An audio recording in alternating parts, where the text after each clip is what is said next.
नमस्कार, आप देख रहे हैं खबरें हिमाचल की और मैं हूं आपके साथ मनीषा पाटीदार। बुलेटिन की शुरुआत करेंगे। कांग्रेस नेता राहुल गांधी को मानहानि केस में सूरत कोर्ट के द्वारा 2 साल की सजा सुनाए जाने के बाद देश भर में कांग्रेस विरोध प्रदर्शन कर रही है। हिमाचल में भी जगह जगह कांग्रेस प्रदर्शन कर रही है।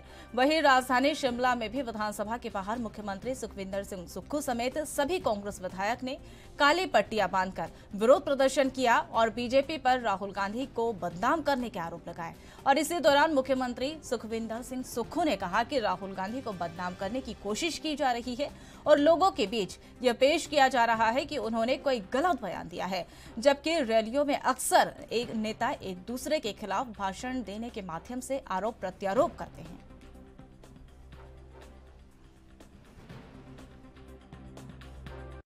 अपनी मर्यादा होती है,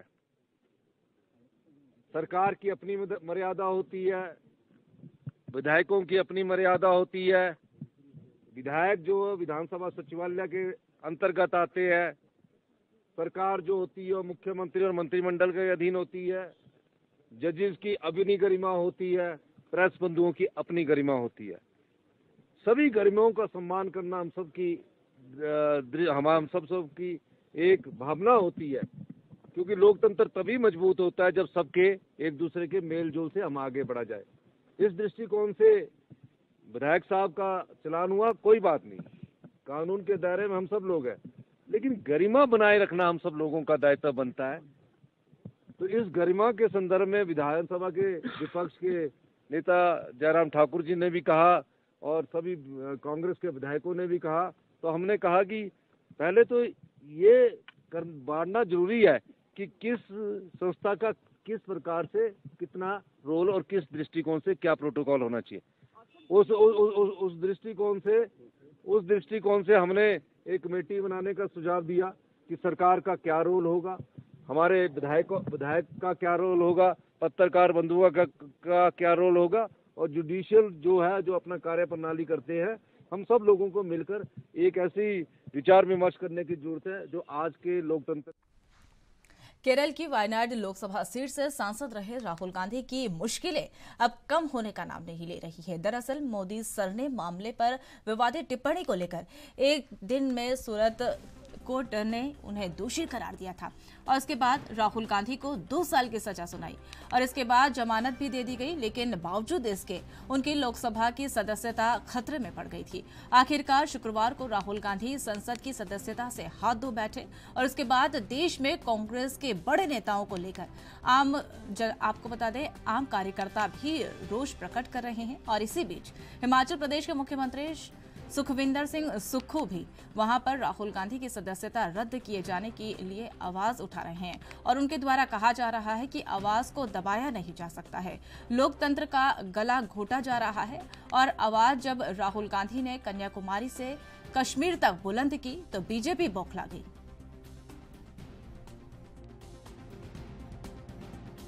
देखिए, जिस प्रकार का राजनीतिक षड्यंत्र हमारे राष्ट्रीय नेता श्री राहुल गांधी जी के प्रति किया गया, वो देश के सामने है।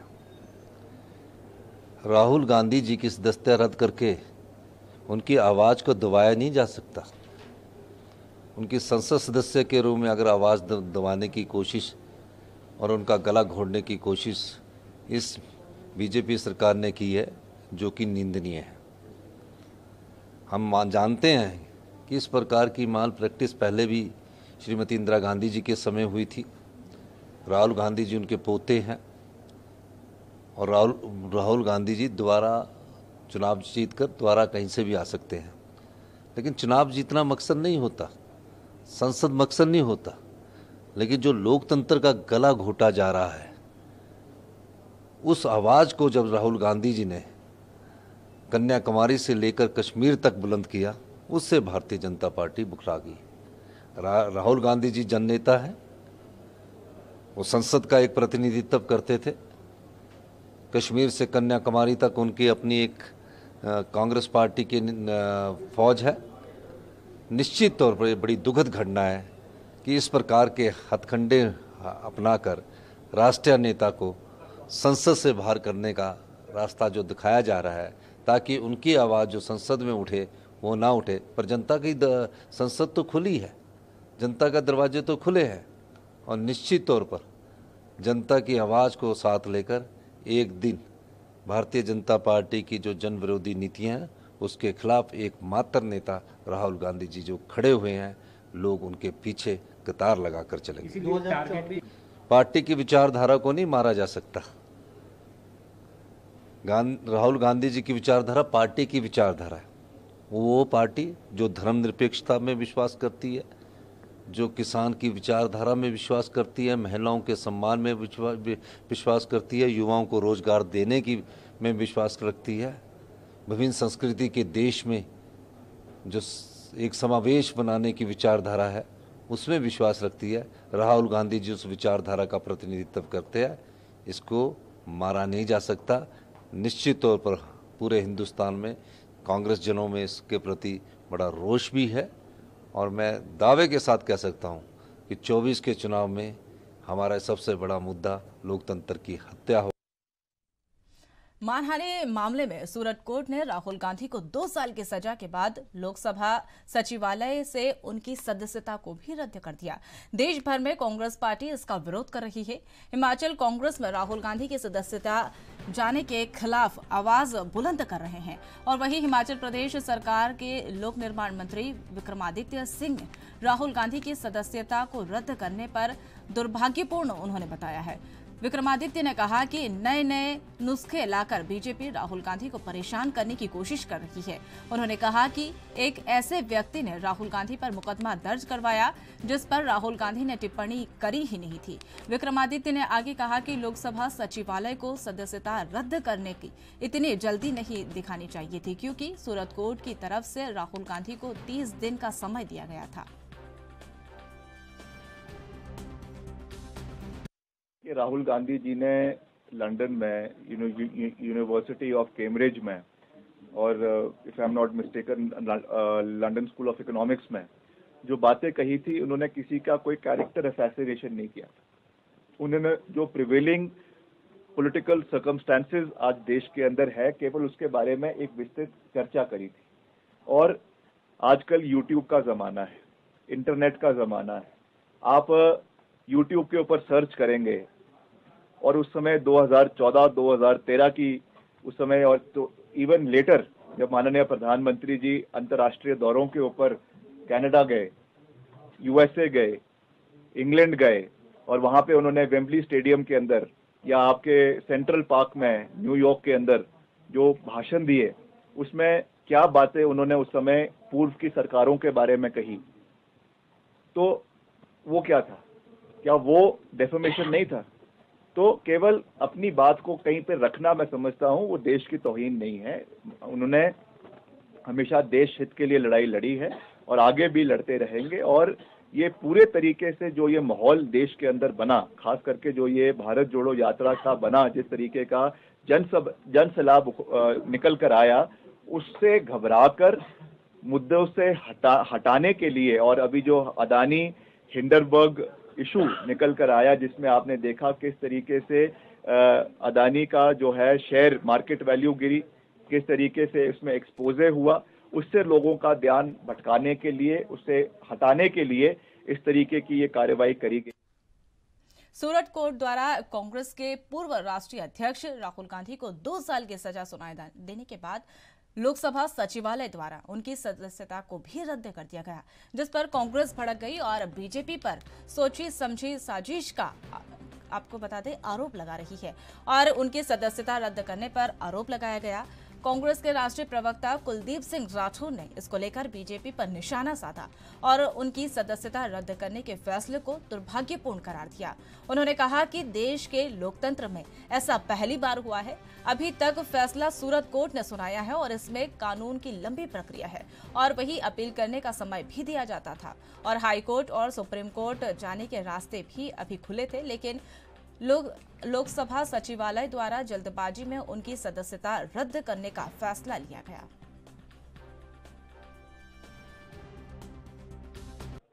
देखिए, बहुत दुर्भाग्यपूर्ण है, और मैं ये कहना चाहता हूं कि देश के लोकतंत्र में पहली बार ऐसा हुआ है। अभी फैसला जो है सूरत कोर्ट का है और इसके बाद कानून की प्रक्रिया बहुत लंबी है। उन्हें अपील करने का समय दिया गया था, हाई कोर्ट है, उच्चतम न्यायालय है, लेकिन जल्दबाजी से जो ये फैसला किया गया लोकसभा सचिवालय द्वारा, मुझे लगता है कि ये लोकतंत्र की आवाज़ को दबाने का जो है एक सोची समझी रणनीति के तहत जो है प्रयास है। और राहुल गांधी जी से ये सरकार डरी, जिस ढंग से अभी पिछले दिनों उन्होंने 4000 किलोमीटर की पदयात्रा की और देश में एक नेगेटिविटी की पॉलिटिक्स के खिलाफ उन्होंने जो लड़ाई लड़ी, एक पॉजिटिविटी का संचार किया और उनकी पदयात्रा में लाखों की संख्या में लोग जुड़े, हर वर्ग के लोग जुड़े, तो भारतीय जनता पार्टी की जो जमीन खिसकना शुरू हुई।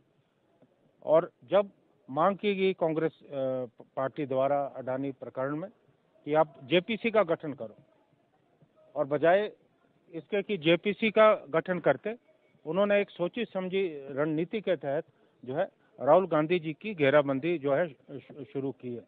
मेरा ये मानना है, ये आप देखेंगे आने वाले समय में कि ये फैसला बहुत महंगा पड़ने वाला है इस सरकार के लिए। और राहुल गांधी जी जिस तरह से एक अधिनायकवादी शासन के खिलाफ खड़े हुए हैं। वक्त तो चले एक छोटे से ब्रेक का, ब्रेक के बाद फौरन हाजिर होते हैं।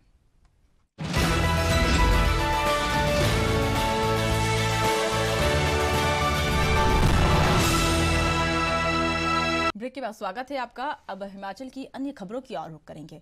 आपको बता दें, हिमाचल प्रदेश के सड़क दुर्घटना में को कमी करने के लिए और इसी के मकसद से शिमला में लोक निर्माण मंत्री विक्रमादित्य ने पुलिस विभाग और लोक निर्माण विभाग की संयुक्त बैठक ली और इसमें आगामी 6 से 8 महीने का कार्य योजना तैयार करने के लिए कहा गया। लोक निर्माण विभाग को खस्ता हाल सड़कों को दुरुस्त करने के लिए और ब्लैक स्पॉट को चिन्हित करने के लिए मंत्री ने निर्देश दिए हैं ताकि सड़क हादसों में कमी लाई जा सके। विक्रमादित्य सिंह ने कहा कि हर साल हजारों लोग सड़क दुर्घटना में मारे जाते हैं, इसमें बैठक भी शामिल है। तो वहीं हालांकि इस वर्ष पिछले साल की तुलना में इस बार कमी आई है, लेकिन भविष्य में किस तरह से दुर्घटनाओं में और कमी लाई जाए, इसको लेकर बैठक में रणनीति तैयार की गई और अधिकारियों को दिशा निर्देश दिए गए। जो भी दुर्घटना संभवित स्थान पर होती है और ब्लैक स्पॉट्स और साइन बोर्ड लगाने के लिए वहां जरूरत है, उन्हें चिन्हित कर ठीक किया जाए।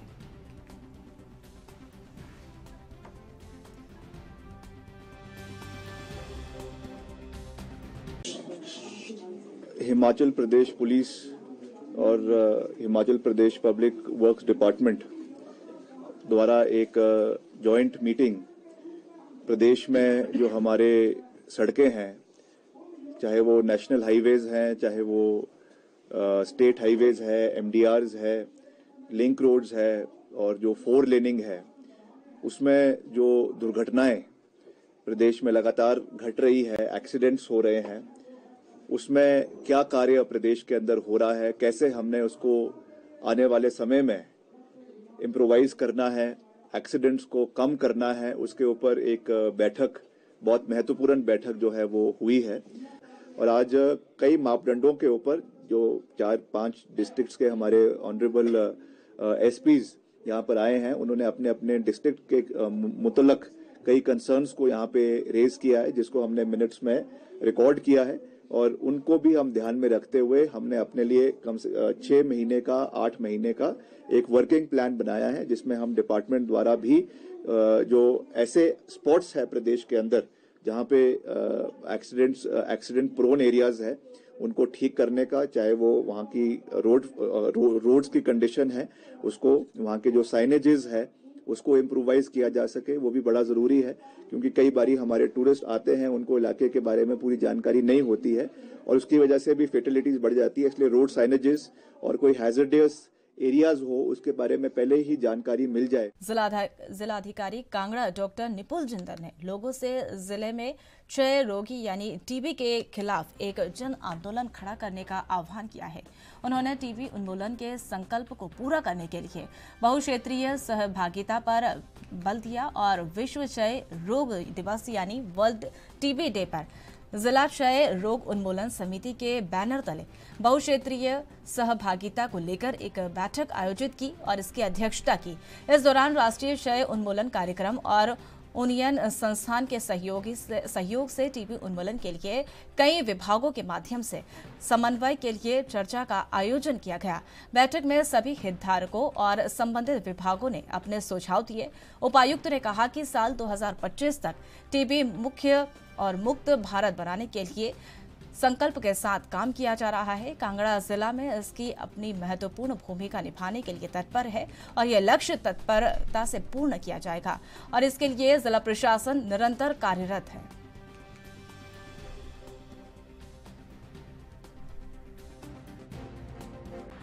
तो हमने कम करना है, जो हमारा 2025 तक लक्ष्य है कि हिमाचल और भारत को टीबी मुक्त करना है।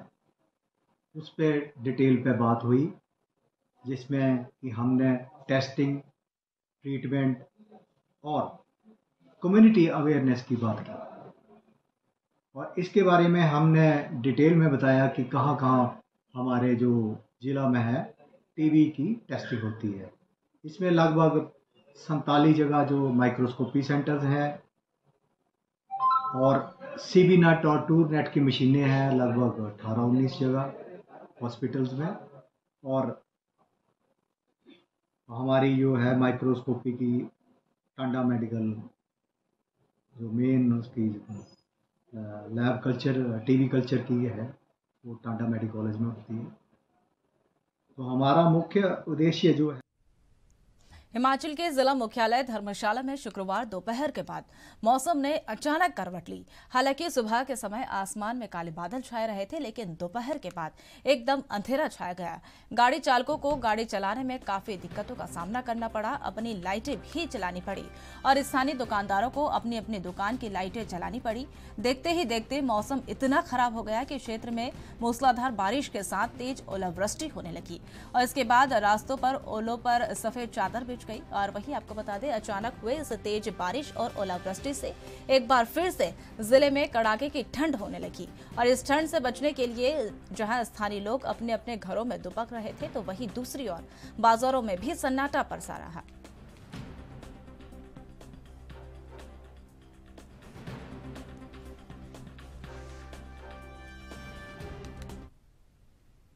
प्रदेश में मुख्य स्वास्थ्य संस्थानों आईजीएमसी और टाटा मेडिकल कॉलेज की तर्ज पर अब जोनल अस्पताल धर्मशाला में दूरबीन विधि द्वारा जनरल सर्जरी और महिला रोग संबंधी शल्य चिकित्सा की सुविधा शुरू की गई।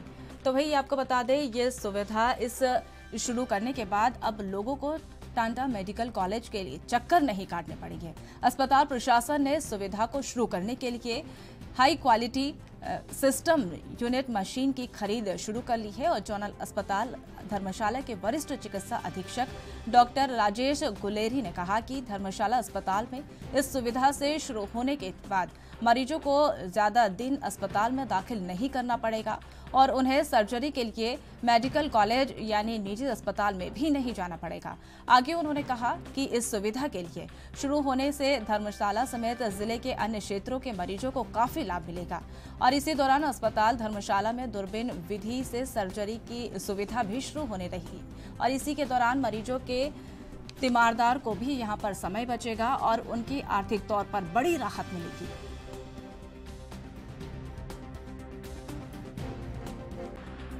देखिए, अभी तक जो हमारे यहाँ शल्य चिकित्सा विभाग है या स्त्री रोग विभाग है, यहाँ पर जो भी सर्जरीज़ हो रही थी वो कन्वेंशनल ओपन सर्जरीज़ की जा रही थी। इन दोनों विभागों से काफ़ी समय से ये रिक्वेस्ट थी कि यदि इन्हें high and laparoscopic unit provide किया जाए तो ये जिन कुछ केसेस में जिनमें मिनिमल इन्वेजिव सर्जरी जो दूरबीन के माध्यम से होने वाली सर्जरीज़ हैं वो हम यहाँ शुरू कर सकते थे, जिससे लोगों को काफ़ी फ़ायदा होता। तो कुछ महीनों से हमने इसके लिए बजट का भी प्रावधान किया और जो गवर्नमेंट ई मार्केटिंग का पोर्टल है उसके माध्यम से एक हाई एंड लेप्रोस्कोपिक यूनिट जो है वो करीबन 25 लाख रुपए की लागत से खरीदा है। इसके अतिरिक्त गायनी के लिए कुछ एडिशनल इक्विपमेंट की ज़रूरत है जिस पे और 4-5 लाख रुपए की लागत आएगी, तो कुल करीबन 30 लाख रुपए के लागत से ये यूनिट स्थापित किया गया है। इससे सुविधा ये होगी कि जिन केसेस में दूरबीन के माध्यम से ये ऑपरेशन करना, चाहे वो पित्ते की पथरी का ऑपरेशन है, लेप्रोस्कोपिक कॉलिसिस्टेक्टमी, या हर्निया का ऑपरेशन है, या गायनी में लेप्रोस्कोपिक हिस्टेक्टमी है, गर्भाशय की थैली को रिमूव करने का ऑपरेशन है, या मायोमेक्टमीज हैं, इस किस्म के ऑपरेशन जहां पर पॉसिबल है वो यहां पर होंगे। इससे पहले ये सुविधा आईजीएमसी, टांडा और प्रदेश के कुछ अन्य चुनिंदा तो फिलहाल इस बुलेटिन में मेरे साथ इतना ही। तमाम ताज़ा खबरों के लिए देखते रहिए ANB न्यूज़। नमस्कार।